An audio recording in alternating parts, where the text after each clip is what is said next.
Hello friends, welcome to Sundar's lunch box. ఈరోజు మనం క్రిస్పీగా ఉండే దోశని ప్రిపేర్ చేసుకుందాము. దీనికోసమని పిండిని ఎలా ప్రిపేర్ చేసుకోవాలో చూద్దాము. ఈ దోశల కోసమని ఒక గిన్నెని తీసుకొని దానిలోకి 2 కప్పుల వరకు దోశల బియ్యాన్ని కానీ రేషన్ బియ్యాన్ని కానీ వేసుకోండి. తర్వాత ఏ కప్పుతో అయితే బియ్యాన్ని వేసుకున్నారు అదే కప్పుతో 1/2 కప్పు వరకు మినపగుళ్ళని వేసుకోండి. అలాగే 1/2 కప్పు వరకు పచ్చిశనగ పప్పుని వేసుకోండి. తర్వాత 1 టేబుల్ స్పూన్ వరకు మెంతుల్ని వేసుకోండి. మెంతుల్ని వేసుకోవడం వలన దోశ టేస్ట్ అనేది చాలా బాగుంటుందండి. తర్వాత ఈ బియ్యం పప్పుల్లో నీళ్లు పోసుకొని 2-3 సార్లు శుభ్రంగా కడిగి మళ్ళీ నీళ్లు పోసుకొని 7 గంటలు ఈ పప్పుల్ని నానబెట్టాలి. 7 గంటల తర్వాత పప్పులు నానిపోయాయండి. ఇప్పుడు వేరొక గిన్నెని తీసుకొని ఏ కప్పుతో అయితే మినపగుళ్ళు బియ్యము పచ్చిశనగపప్పును వేసుకున్నారో అదే కప్పుతో 1/2 కప్పు వరకు అటుకుల్ని వేసుకొని అటుకుల్ని కూడా 2 సార్లు శుభ్రంగా కడిగి మళ్ళీ నీళ్లు పోసుకొని 10 నిమిషాలు నానబెట్టండి. 10 నిమిషాల తర్వాత అటుకులు కూడా నానిపోయాయండి. ఇప్పుడు వీటిని గ్రైండ్ చేసుకోవడానికి ఒక మిక్సీ జార్ తీసుకొని మిక్సీకి సగం వరకు మాత్రమే నానబెట్టిన పప్పులు అటుకుల్ని వేసుకోండి.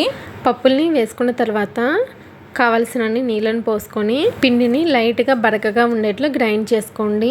ఇలా గ్రైండ్ చేసుకున్న తర్వాత ఈ పిండిని ఒక గిన్నెలోకి వేసేసుకోండి. ఇదే విధంగా మిగిలిన పప్పుల్ని కూడా గ్రైండ్ చేసుకొని గిన్నెలోకి వేసేసుకోండి. పిండిని గిన్నెలోకి వేసుకున్న తర్వాత గరిటెతో 2 నిమిషాలు బాగా కలుపుకోండి. ఇలా కలపడం వలన పిండి బాగా పులుస్తుందండి.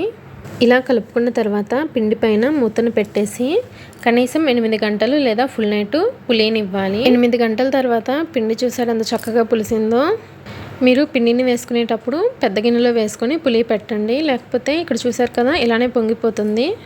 ఇలా పులిసిన పిండిని ఒకసారి కలుపుకొని మనకి కావలసినంత పిండిని వేరొక గిన్నెలోకి వేసుకొని దానిలోకి రుచికి తగినంత ఉప్పు, 1 టీ స్పూన్ చక్కెర, తర్వాత 2 టీ స్పూన్ల బొంబాయి రవ్వను వేసుకోండి.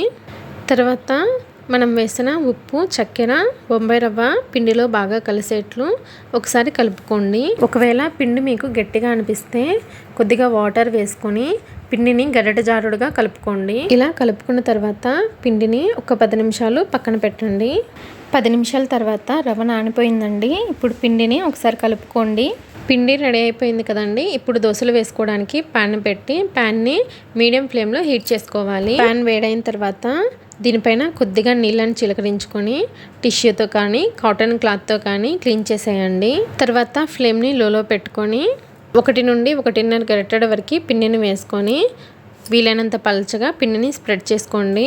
దోశని వేసుకున్న తర్వాత ఫ్లేమ్ని మీడియంలో పెట్టి దోశ పైన తడి ఆరిన తర్వాత కొద్దిగా ఆయిల్ని కానీ నెయ్యిని కానీ వేసి దోశ మొత్తానికి స్ప్రెడ్ చేయండి. ప్యాన్ మొత్తానికి మంట తగలకపోతే ప్యాన్ అటు ఇటు తిప్పుతూ దోశని కాల్చుకోండి.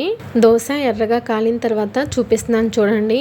ఇప్పుడు మీరు కావాలంటే రెండో వైపుకి తిప్పుకోవచ్చు, లేకపోతే ఇలానే దోశని సర్వ్ చేసుకోవచ్చు. నేనైతే దోశని రెండో వైపు కూడా కాలుస్తున్నాను. దోశ 2 వైపులా కాలిన తర్వాత మీకు నచ్చిన షేప్లో దోశని ఫోల్డ్ చేసుకొని సర్వ్ చేసుకోవడమేనండి. ఇదే విధంగా మీకు ఎన్ని దోశలు కావాలంటే అన్ని దోశలను వేసుకొని సర్వ్ చేసుకోవచ్చు. ఈ దోశల రెసిపీ కనుక మీకు నచ్చినట్లయితే సుందర్స్ లంచ్ బాక్స్ ఛానల్ని లైక్ చేసి షేర్ చేసి సబ్స్క్రైబ్ చేసుకోండి. Thanks for watching.